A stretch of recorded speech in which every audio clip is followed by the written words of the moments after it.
Well, it's the start of a brand new month, guys, so I've got 5 new altcoins set to make some serious returns in the upcoming bull market, and honestly, well and truly beyond. So what better time to buy than in the current market conditions? Now, with that said, these aren't pump and dump shit coins or meme coins. These are serious cryptocurrencies that I am personally holding for the long term, as well as the short term, i.e. 2025, okay? So with that said, objectively speaking, they're all very good in their own right. So without further ado, let me introduce you. So the first project on today's list is one you're probably all familiar with. However, do not sleep on Chainlink. Let me tell you why.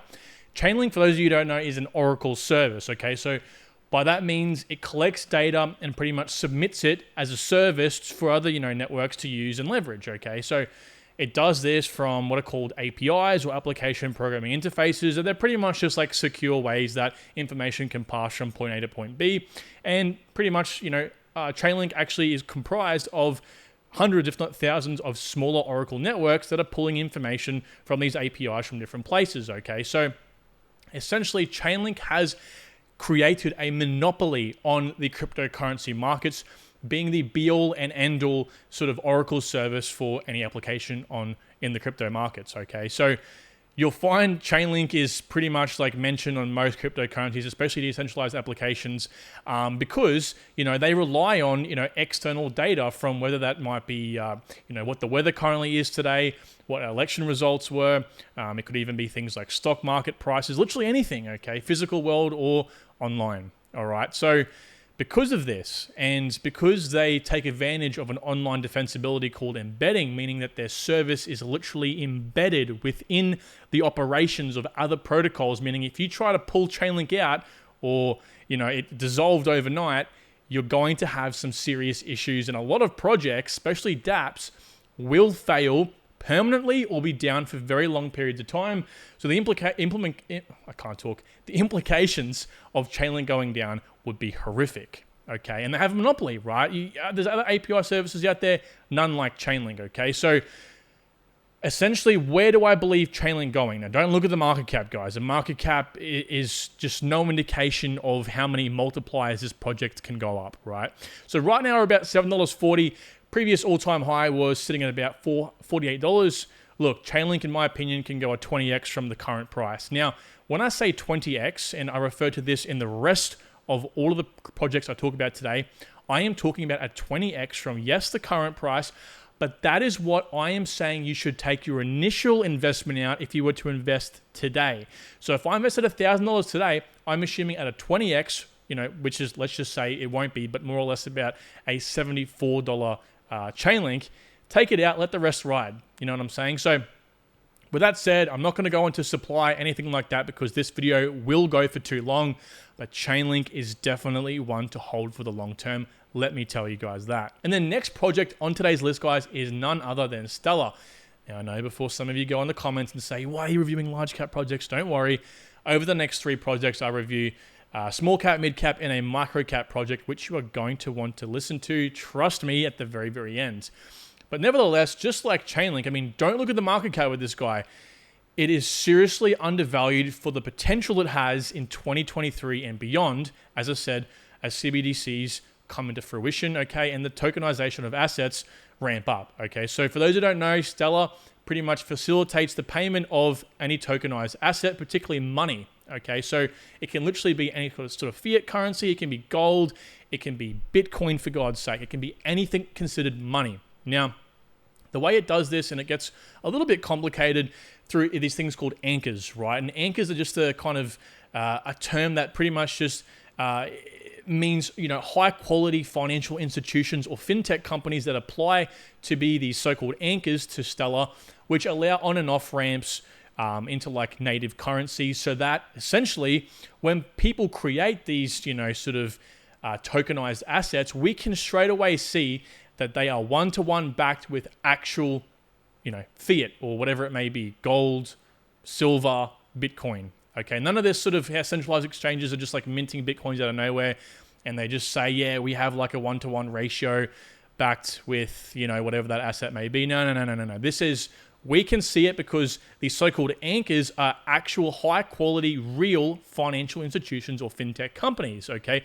Wells Fargo, Commonwealth Bank of Australia, Bank of England, I don't know, I'm just naming banks, right? But you get the idea. So it's important that you guys understand that, essentially Stellar can become almost like the hub of the entire spoke and wheel of, online payments and tokenize, particularly stablecoins. So it's very important to look at it because, as we know, CBDCs are coming into fruition.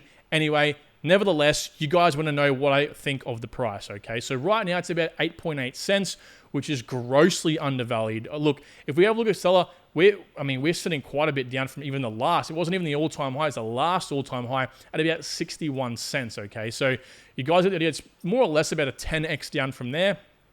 So where do I think the price will go? Well, again, I'm not going to go into the circulating supply, even though I really want to. More or less from, I could blabber on all day.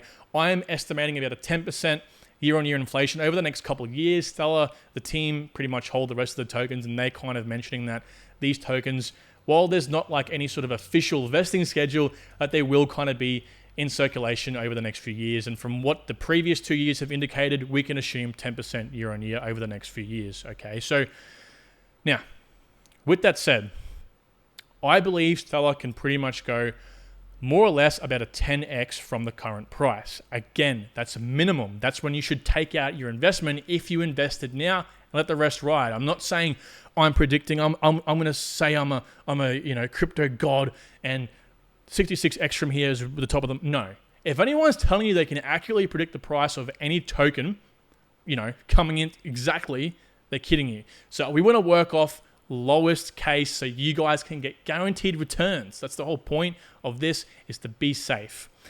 Now that's hopefully that makes a bit of sense. And again, guys, definitely look into Stellar if you want to hedge into tokenization of assets. And next we have Mina, which is an extremely promising mid-cap project, currently at about $833 million market cap, as you can see from here. Now, for those who don't know briefly, Mina is pretty much like a privacy layer, or a security, as they say here, a security layer for Web3. As pretty much most of you should hopefully know by now, blockchains and crypto, any sort of decentralized ledger, blockchain ledger, it is exactly that, a ledger. So we can see the transactions, therefore anything you do on the actual protocol itself can be traced by governments. And because technology is getting more and more advanced, if you think that you can hide your transactions and be dodgy through Web3, you are kidding. The minute you try to off-board or on-board any sort of money through a centralized exchange with KYC laws, you guys are going to come pretty unstuck, because governments and anyone can track exactly down to all the wallets you have simply through that centralized KYC verified exchange. So what Mina does is pretty much ensure there's a privacy layer so you can actually use crypto for what it's intended to be used for, okay? What Nakamoto initially intended Bitcoin to be, a secure peer-to-peer anonymous sort of payment layer. Now, Mina is pretty cool. The blockchain itself is only 22 kilobytes in size, and if we compare this to other networks with 300 gigabytes is quite small. Some networks are pushing 1 terabyte in size because of these huge storage issue problems. Now, the way it does this is through something called zero-knowledge proofs, which are pretty much like the cutting edge of cryptography, right? It pretty much just allows me to know that you have $100 in your wallet right now without you showing me that, okay? So it's like magic almost. Now, Mina leverages this at every single bit of their protocol, from the actual network itself being 22 kilobytes in size, right through to them actually implementing this in dApps, right through them actually being able to use what are called ZK oracles to actually extract the data from any website. So it's like Chainlink, right? Except I don't think Chainlink actually allows for this right now, without the website even knowing. So again, a whole new use case for oracles, which is actually the main reason why I am so bullish on Mina.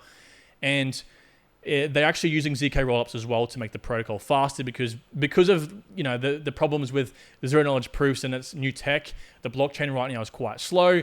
As we know with Ethereum, rollups are a sort of layer 2 solution, and Mina is looking to leverage that, plus also offboard all these sort of transactions. So transactions will be able to process off chain, and then just through ZKPs, you can kind of like verify that they actually happened. Okay, so lots of exciting stuff happening on Mina, and I could just ramble on all day, as you can probably tell. Now, what's my prediction for Mina coming into 2025? Well, right now it's about 97 cents. That's quite modest considering it peaked out at about $6.10. And look, one thing I want to mention is Mina's total supply, right? The total amount of tokens that were ever minted at launch was 1 billion that was distributed, and it will be released over an 8-year period. Right now, we're about 2 years from the mainnet. So that's got another 6 or so years left to vest. And funnily enough, in about 22 more days, the network will have a steady 7% year-on-year inflation forever, okay? This is quite common with proof-of-stake networks to pay miners or validators, to incentivize them to continue, validating the network. Now, what I'm trying to get at is pretty much we're going to see more or less a linear sort of release schedule, and about 48% of the tokens from here will be in circulation in 2025, which means we'll be looking at about a total circulating supply, as you can see here, of about 1.35 billion tokens in 2025. Therefore, again, it's about a 48% dilution from here. So just remember, if you purchase it, there's going to be a bit of a dilution. However, I believe there's going to be huge demand coming into Mina simply because it is the protocol to look at in this case. We have Zcash and other protocols like that. However, Mina is just doing so much more, right? And you've known that because of some of the things I've mentioned to you today. So I believe Mina can pretty much go more or less about a 15x from where it is right now, minimum. Next up, we have Reserve. Now, Reserve is a small cap project, like I promised you. And look, I've made a video very recently covering Reserve, so I don't want to go into depth with that. You can go ahead and watch that video up here, or up here, I never get that right. But nevertheless, I'll give you the TLDR, okay? So essentially, kind of like Stellar, Reserve allows anyone to create their own asset, right? It doesn't actually have to be a form of money like Stellar, okay? It can be any sort of asset, and they're called R tokens. Now, it's funny because Reserve is actually a dApp on Ethereum, but it still allows people to create essentially what is a smart contract, through these R tokens. Now, R tokens are pretty much, as I said, an asset of any sort. So they pretty much represent whatever the creator of the R token, which literally could be you or I, intends it to be for. So it's like a collateral basket, which you can pick and choose what assets you like to add in there. As long as those assets are tokenized, meaning they're on the blockchain, and this is probably where Stellar and Reserve can kind of interconnect, right? Because you can have these tokenized, assets on Stellar that are definitely like one-to-one backed through the anchors, connecting with Reserve, and people can use them to create a collateral asset sort of basket to create R tokens, right? So hopefully I haven't lost most of you here. I'm sorry if I have. I just get quite excited about it. But it pretty much allows for anyone to create any sort of token, right? And this doesn't include just, as I said, money. This includes things like you could create a really awesome portfolio just that represents like one R token. So let's just say like the entire stock market was tokenized. All the different stocks were tokenized. So it's the same with bonds and gold. I mean, you can just like pick and choose which ones you believe are going to perform the best over X amount of years, create an R token. And yes, while you have to actually purchase all of those individually, and there's probably going to be ways to simplify that, you can create this collateral asset basket and mint one R token that represents, whatever sort of distribution you like of all of those assets, right? It's super, super cool. And while it's only a dApp on Ethereum, guys, it has huge potential. And actually recently, like as of a few days ago, it allowed anyone now to create R tokens. It's now permissionless. So that's why I'm so bullish, because the news is just going to begin, and they already have their own sort of R token as a proof of concept created called RSV. Now, lots more to talk about there, but nevertheless, you guys don't want to hear me ramble on and on. If you do, watch that video, and I have another one coming out as well. So as you can see, the price right now, quite undervalued, right? We're sitting at about, half a cent. And the previous all-time high was a crazy, let me find this, 10 cents, right? So quite a difference there.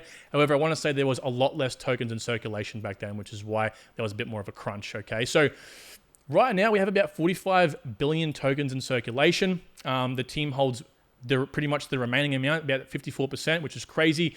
And there's a reason why that's somewhat reasonable. And again, I'm not going to go into that in just this video. You guys are here for my price prediction. So I'm estimating pretty much more or less about a 20 to 30x from this price in 2025, simply because these R tokens are now permissionless, and we're going to see a hell of a lot of demand come through for reserve, particularly the way RSR tokens are used to kind of secure as insurance for these R tokens, okay? So there is demand required. And last but definitely not least, guys, we have Saito now. Hopefully this will itch that scratch for all of you microcap fiends out there, because trust me when I say Saito is a seriously good cryptocurrency that obviously is grossly undervalued, okay?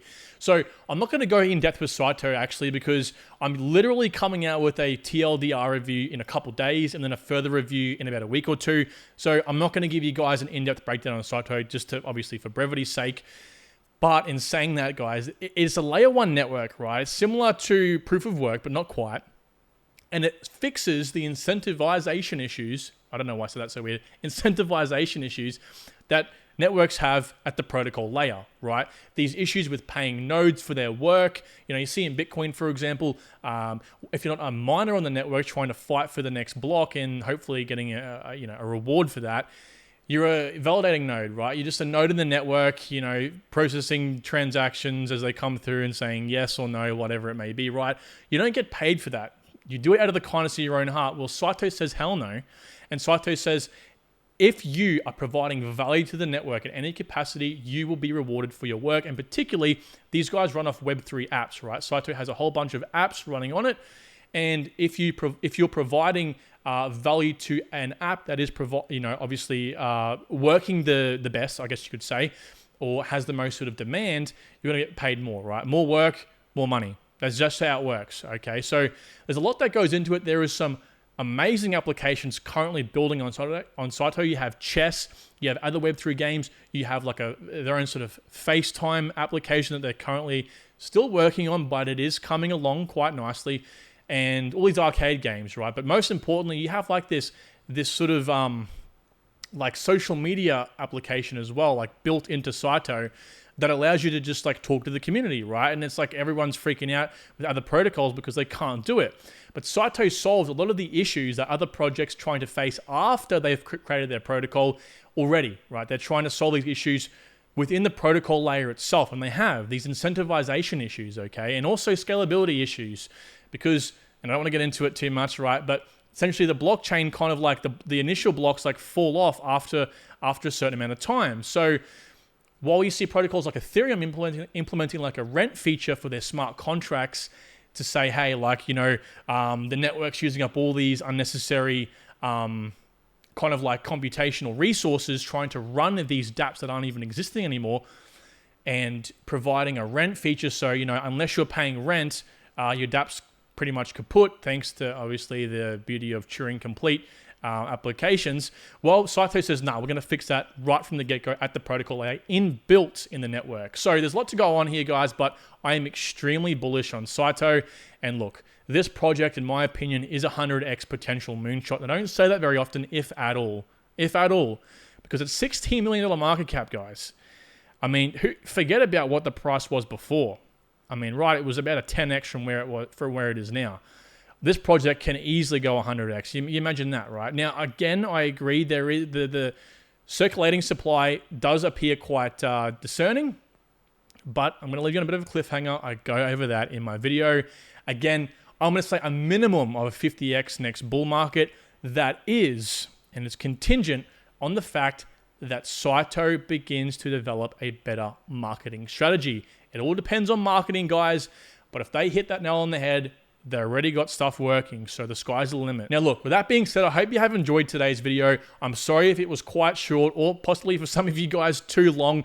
I try to make sure I get as much information and probably talk too quickly in these videos, because I hate just not giving you the correct amount of info. Now, if you would like to see more information on Mina or Reserve or soon Saito, I have videos that are linked on the top. I think it's the top right-hand corner. I never get that right, guys. Up here right now, click the little eye icon and find those videos to learn more about these protocols, because I highly suggest you do. Now, with that being said, I appreciate you all. Let me know down below what projects I should look at in April. April's my birth month, so I want your absolute favorite protocols. With that being said, take care all. I'll see you in the next video.